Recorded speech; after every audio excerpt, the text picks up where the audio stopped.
He says, everyone who is transgressing and not staying, verse 9, listen, this is connected to the leading astray in verse 7. This is leading back to the love talked about in verse 5 and 6. He says, if you are transgressing and not staying in the teaching of Messiah, that person does not possess Elohim.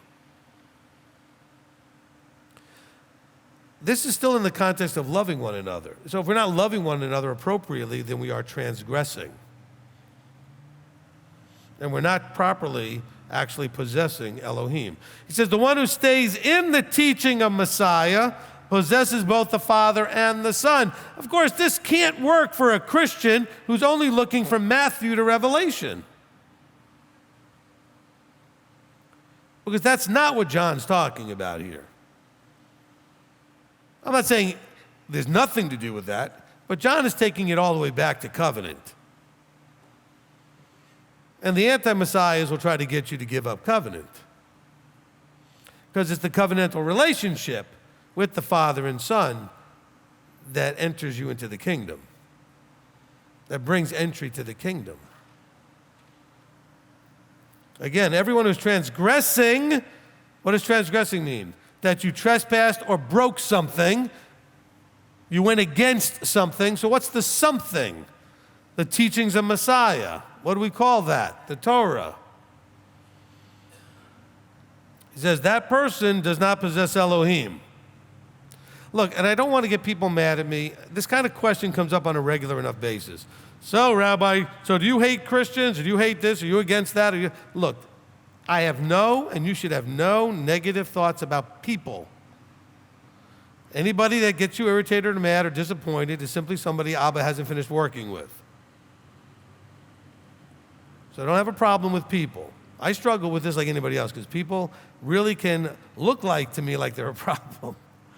But it's not. It's they're not understanding.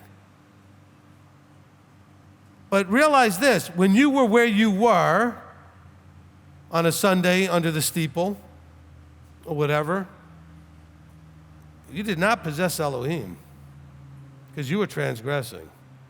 They don't believe that. They'll get all angry when I say it.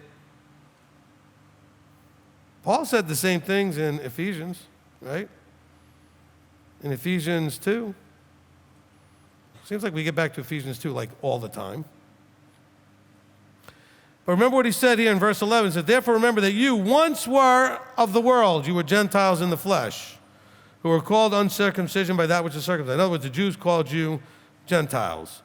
He says, at that time, verse 12, you were without Messiah. Isn't that what we just read in John? He says, if you're not staying in the teaching of Messiah, you don't possess Elohim. So when you're not in covenant, you're in the world. There's only two states you can be in the camp, outside the camp, covenanted or uncovenanted.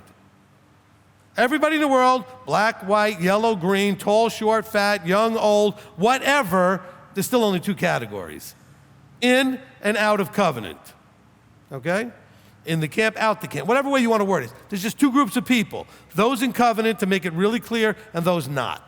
And guess what? When you were not, it says you were excluded from citizenship of Israel and strangers from the covenants of promise, having no expectation and without Elohim. Don't get mad at me. I just read you this. But you know what's happening out there? There are Messianic, Hebrew roots, whatever you call them, congregations that are Torah something. Torah pursuing on whatever level. So they meet on Saturday, they don't eat pork, okay. Keep some of the feasts or all of them to whatever degree. But they still are trying to have this idea that everybody in the church is covenanted and part of the body right now the way they are. It's not true. I'm not picking on them. They've been lied to, like you were lied to. This is not their fault. I'm not judging them. If anybody's to blame, it's the Father who hasn't opened their eyes yet. I'm not about to blame him for anything, because that would put me in the same category what I just told you guys. Me not liking his decision on how he does what he does. He has chosen it this way, and I'm good with it, okay? And when I say I'm good with it, that doesn't mean I agree. It means that I accept that it's his choice, not mine, so I'm good with it.